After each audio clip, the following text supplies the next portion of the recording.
یا در اختیار قرار دادن وسیله نقلیه، همچنین موضوعات مختلف. خیلی متشکرم از اینکه با ما همراه هستید.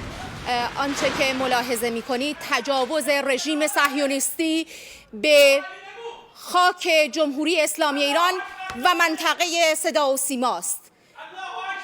آنچه که ملاحظه کردید تجاوز آشکار رژیم صهیونیستی به صدا و سیمای جمهوری اسلامی ایران است. معاونت سیاسی صدا و سیمای جمهوری اسلامی ایران هدف حمله متجاوز قرار گرفت. الله اکبر، الله اکبر، الله اکبر. مردم شریف ایران آگاه باشید. آنچه که دیدید، صدایی که شنیدید، صدای متجاوز به خاک وطن، صدای متجاوز به صدای حق و حقیقت است. آنچه که ملاحظه کردید، صدایی که شنیدید، فضای غبارآلود استودیو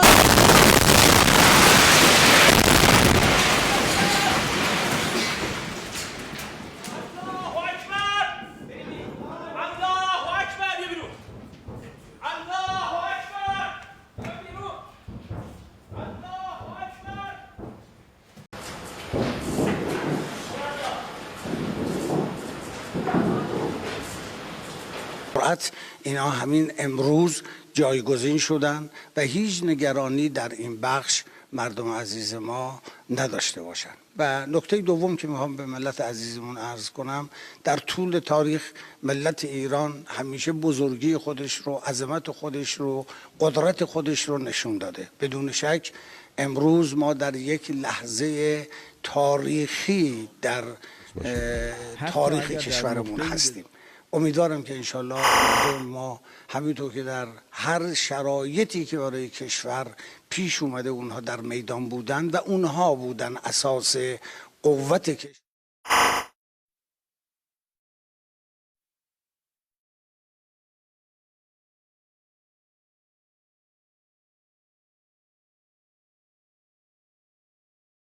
جنایتکار انشالله بگیریم. انشالله. من این رو هم بگم که پس جای نگرانی نیست، چون برخی مردم رسانه‌های فارسی زبان دارن فضا رو ملتهب میکنن، مردم رو نگران کنن. این چیز تازه نیست. شما دیدید همیشه هر جنایتی، هر بمبگذاری دیگه منافقین چه میکردن، امروز هم اونا دارن تلاش میکنن که در حقیقت بخوان جداسازی کنن بین مردم، اختلاف بین مردم. از قضا ملت ما نشون داده هر موقع مورد تهاجم یک دشمن خارجی قرار بگیرن، یک پارچه در مقابل او ایستادن. مالشون، جانشون، اراده هاشون محکم در این راه بوده. مطمئنیم که این گونه خواهد بود و هست. خیلی متشکرم. خواهش می‌کنم.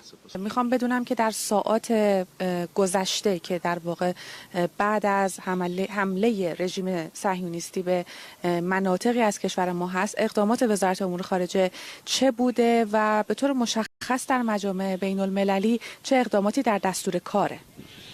بسم الله الرحمن الرحیم.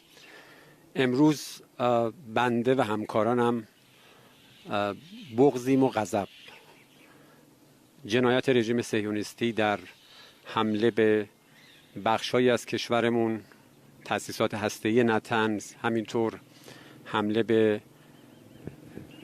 بعضی از مقرهای نظامی کشورمون که منجر شد به شهادت و مجروح شدن تعدادی از هموطنان عزیزمون، از جمله فرماندهان پر افتخار نیروهای مسلح جمهوری اسلامی ایران. همینطور تعدادی و مقامات اسرائیلی هم بارها راجع به صحبت کردن چیه؟ جنگ وجودی در صورتی میخواهند ما را از بین ببرند و خب نتانیاهو داره این جمله رو در برابر حماس به کار میبره، در حالی که حماس یک گروهیه که امکانات و توانایی‌هاش بسیار کمتر از ایرانه و وقتی که نتانیاهو داره راجع به حماس چنین جمله‌ای رو میگه، قطعا در برابر کل محور مقاومت و سردمدار محور مقاومت که ایرانه نهایت ترس و ناتوانیشو داره اذعان میکنه. و اینکه رژیم صهیونیستی بعد از طوفان الاقصی شروع میکنه به جنایت جنگی گسترده‌ای که داشته، شروع میکنه به حمله به غیر نظامی ها و همه اینها نشون میده که رژیم برای حفظ بقا و موجودیت خودش داره دست و پا میزنه.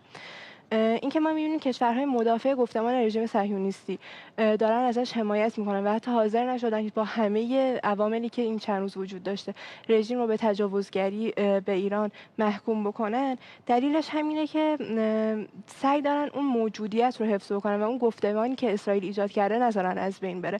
اینکه رژیم اینکه رافائل گروسی خاتمه پیدا کرده، جملتون تموم بفرمایید و ما برنامه رو ادامه بدیم. اینکه آقای گروسی در جایگاه مدیر کل آژانس بین‌المللی انرژی اتمی دست به جاسوسی میزنه برای رژیم، همه اینها نشون میده که اسرائیل برای حفظ بقای خودش داره دست و پا میزنه و این جنگ یک جنگ وجودیه.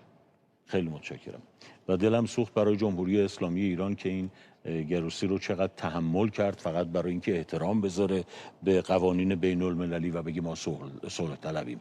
رفت مذاکره کرد در صورتی که تقریبا نتیجه بر همه آشکار بود که بگه ما اهل دیپلماسی هم هستیم، ولی بداند که این اقدام رژیم صهیونیستی لازم است با واکنش دست جمعی کشورها مواجه بشه. به همین دلیل ما به عنوان عضو مؤسس سازمان ملل متحد بلافاصله شورای امنیت سازمان ملل متحد شخص دبیرکل رو در جریان قرار دادیم. طی نامه وزیر محترم امور خارجه، دبیرکل وظیفه مشخصی داره. شورای امنیت سازمان ملل متحد طبق فصل 7 وظیفه مشخصی داره برای جلوگیری از عمل تجاوز، تهدید یا نقض صلح که هر سه مورد در رابطه با تجاوزی که علیه اهدافی در ایران اتفاق افتاد مصداق پیدا کرده. همینطور نامه‌ای به مدیر کل آژانس بین‌المللی انرژی اتمی ارسال شد. مسئولیت مدیر کل و نهاد تحت امرش برای واکنش جدی و محکومیت این عمل کاملا روشن هست. ما متاسفیم که این اقدام رژیم صهیونیستی ساعاتی یا کمتر از 24 ساعت بعد از تصویب قطعنامه ناموجه و ظالمانه شورای حکام آژانس اتفاق افتاد. این خودش معنادار هست. طبق همه مقررات بین‌المللی از جمله قطعنامه 533 شورای حکام، هر گونه چه برسد به حمله عملی به تأسیسات هسته‌ای صلح‌آمیز یک کشور به منزله تهدید علیه صلح و امنیت بین‌المللی و شورای امنیت سازمان ملل باید ورود بکنه، باید اقدام بکنه و طرف تهدید کننده، طرف تجاوزگر رو پاسخگو کنه. این انتظاری است که ما از سازمان ملل متحد، شورای امنیت سازمان ملل و آژانس بین‌المللی انرژی اتمی داریم. تا الان تعداد زیادی از کشورها مواضعشون رو صریحاً بیان کردند، خصوصاً کشورهای منطقه این اقدام رژیم صهیونیستی رو محکوم کردند و هشدار دادن نسبت به تبعات این جنایت، این تجاوز بر صلح و ثبات منطقه و جهان. آقای بقایی، شما اشاره کردید به در واقع مصرحاتی که وجود داره در قوانین بین الملل که ایران بتونه از اونها استفاده بکنه و همراه با حوزه حالا دفاعی، امنیتی و نظامی خودش در حوزه دیپلماسی هم فعالیت خودش رو داشته باشه. من دیدم آقای ایروانی هم نماینده ما در سازمان ملل درخواست جلسه اضطراری داده. چقدر در واقع شما فکر می‌کنید که در این مسئله ما بتونیم جامعه جهانی رو با خودمون همراه بکنیم، به طور مشخص با توجه به واکنش‌هایی که ایران الان از سوی مقامات کشورهای مختلف در واقع دریافت کرده درباره اینکه حمایت کردن از ایران و محکوم کردن رژیم صهیونیستی رو؟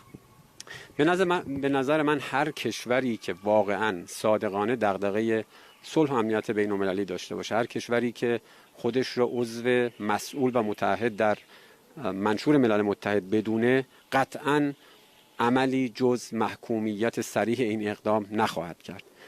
هر کشوری دلیلی در این رابطه مماشات بکنه یا با زبان دو پهلو، ما میشنویم بعضی از مقامات بین‌المللی یا کشورها خواستار خویشتن‌داری میشن. چگونه میتوانید شما از طرفی که مورد تعدی قرار گرفته خواستار خویشتن‌داری بشوید؟ شما باید طرف تجاوزگر رو پاسخگو کنید و پاسخگو کردن به این معناست که باید در رفتار، در گفتار، اگر قائل به این هستیم که سازمان ملل متحد بر اساس نظام امنیت دست جمعی است، باید کشورها صراحتاً این اقدام رژیم صهیونیستی رو محکوم کنن و هم در سطح شورای امنیت سازمان ملل، هم در سطح مجمع عمومی و سایر نهادهایی که در این رابطه صلاحیت دارند، کشورها اقدام بکنند برای پاسخگو کردن رژیم صهیونیستی. جمهوری اسلامی ایران طبق حقوق بین الملل، طبق ماده 51 منشور ملل متحد محق هست و حق ذاتی دارد برای اینکه از امنیت ملی خودش، از حاکمیت ملی، از تمامیت سرزمینی خودش و از اتباع خودش که در این حملات تروریستی، حملات تجاوزکارانه به ناحق و مظلومانه به شهادت رسیدند دفاع بکنه.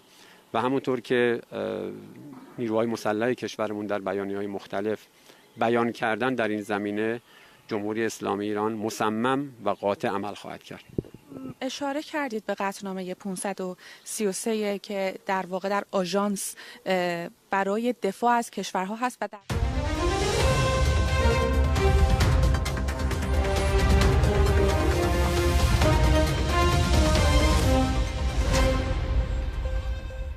بسم الله الرحمن الرحیم. سلام بر شما هموطنان عزیز. به شبکه خبر لحظاتی پیش رژیم صهیونیستی و دشمن مردم ایران